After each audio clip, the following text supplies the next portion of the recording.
as we speak. Thank you so much for meeting with us today. Thank you. I wonder if we could talk a little bit about how the national economies and more specifically Coke sales are doing in Eurasia. I talk about Eurasia and Africa, which covers the entire group. We have a mix of different countries being affected by the global economic crisis in a different way. You know, we have countries like India, most of Southwest Asia, most of Africa, East and Central Africa. I call these countries, they don't know that there's a crisis. So they continue to grow the same way they used to grow. There are those countries who are being impacted somehow, but in those countries, you know, our business is strong enough where the impact of the economic crisis is much more manageable, where we can still grow our business, we could still grow our profitability ahead of our volume growth. And then there are Russia and CIS countries that are feeling the impact of the crisis at the maximum level. And there, you know, in those countries, we're trying to improve our market share and strengthen our business so that when those countries come out of the crisis, we can actually start growing at a faster rate.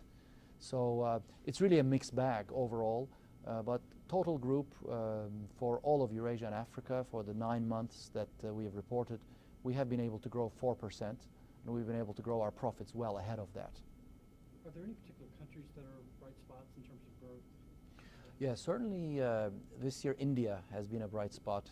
We've reported over 30% growth rate in the Q3 and Q2 in India. That's pretty much driven by a number of things. We are investing significantly in our infrastructure and route to market in our brands, and at the same time India GDP is growing at a fairly healthy 5 or 6% rate. East and Central Africa is countries like Kenya, Uganda, Tanzania.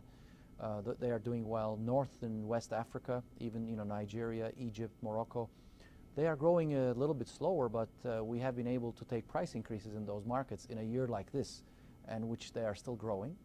So those, I would say, would be performing relatively better.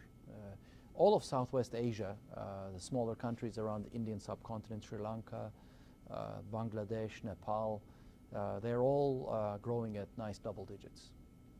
Are there particular products that sell well there but don't sell well in the United States?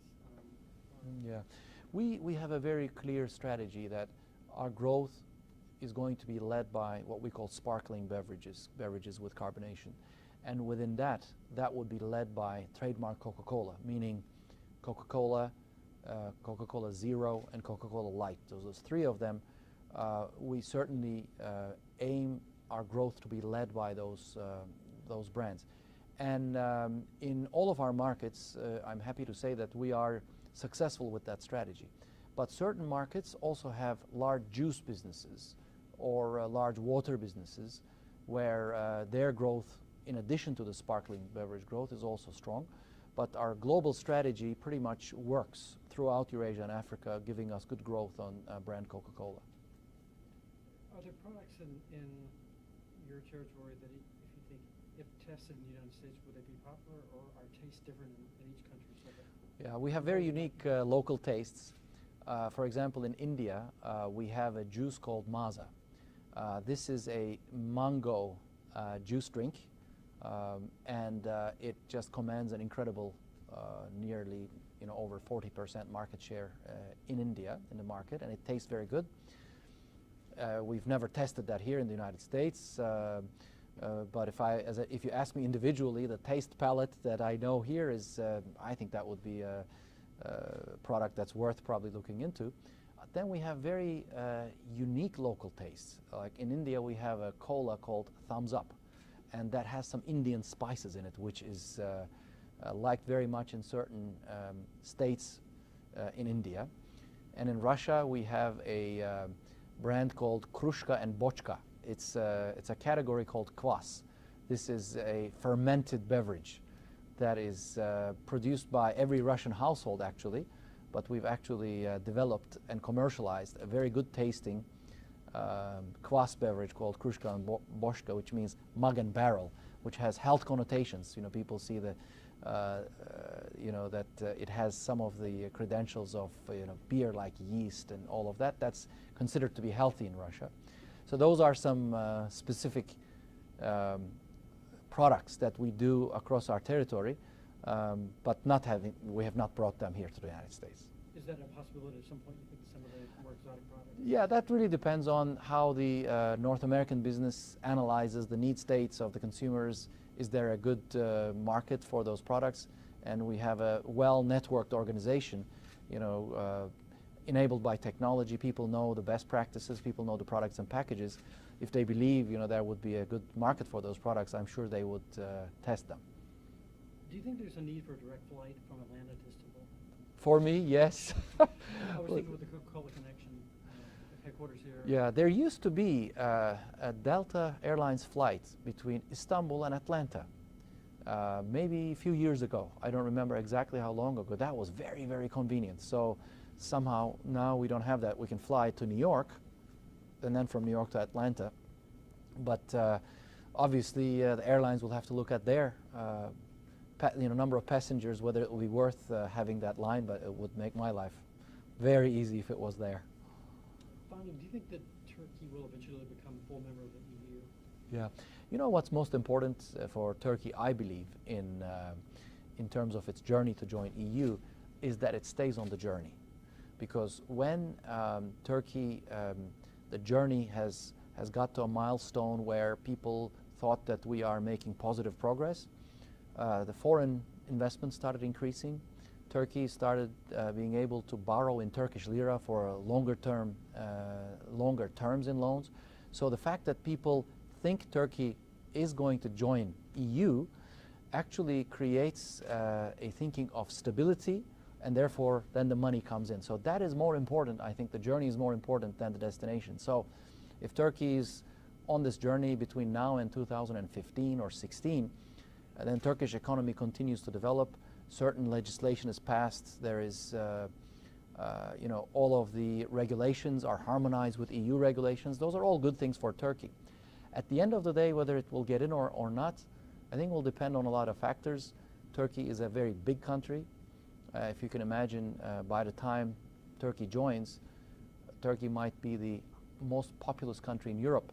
Would that mean that Turkey would have the most number of parliament members in Europe? Would that be something that the Europeans like? I don't know. I think size will become an issue. But I think it's good for Turkey to follow the process. At the end of the day, if it happens, I think it's great. If it doesn't happen, Turkey would still have benefited from this journey. Also, very quickly, could you talk a little bit about Georgia State, what it meant to your life, and how it helped shape your life? Yeah, Georgia State really, the way I'd like to describe is, one, if you think of it like driving a car, one takes a lot of curves in life. And coming out of Ankara, where I was living, went to school, into Atlanta, was one of those curves for me. And it really helped me, first of all, from a mindset standpoint. As a 21-year-old youngster coming from a fairly closed economy at the time, the Turkish economy was very closed. It was illegal to have even $1 in your pockets. So coming from that kind of a closed economy to an environment where the general culture that you hear every day is that, look, you have all these resources around you. If you really have a strong will, and if you have a clear objective, if you have a plan of action, and if you really apply yourself, then you can achieve a lot. And that was a revelation for me. I felt, motivated. I felt basically empowered that I could do a lot of things. So that cultural infusion was very helpful. I found the people in the South was very friendly. I found the social environment here maybe not exactly same as the one I was coming from, but it was very accepting. I felt no different coming from Turkey than an American here, which was just a huge, really, credit to the culture of this country. And obviously the quality of the education was very high.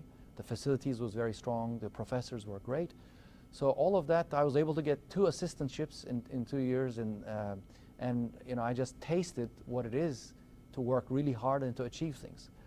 Then it was, can I find a job to start my career here? And that happened.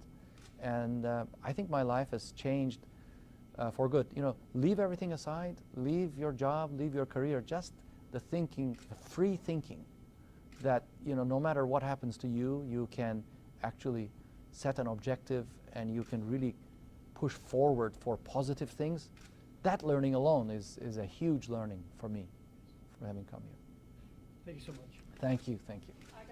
Please. Oh, no, you're fine. I just wanted to show you the framing so that Okay, you sure. can see that and give you our card. Okay. Ahmet Bey, teşekkürler. No, you, Biraz- you We're stopped gonna just in interrupt time. just for a So second. he's If looking you over want to here, say so hello he's to looking- Eve. Okay.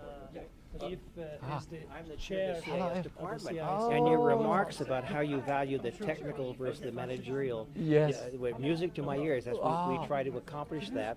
And I came a few years after you were here. I came from UCLA, where I was a department head Okay. in '87, but I've been here 22 years. Okay. So, Ahmet, congratulations on receiving the award, Robinson Alumni Global Business Leadership Award. What does this mean to you? Well, this Global Leadership Award means a lot of things to me. First of all, it says a lot of things about the Georgia State University and the Robinson College, because I think it's an act of kindness and generosity, because it just shows that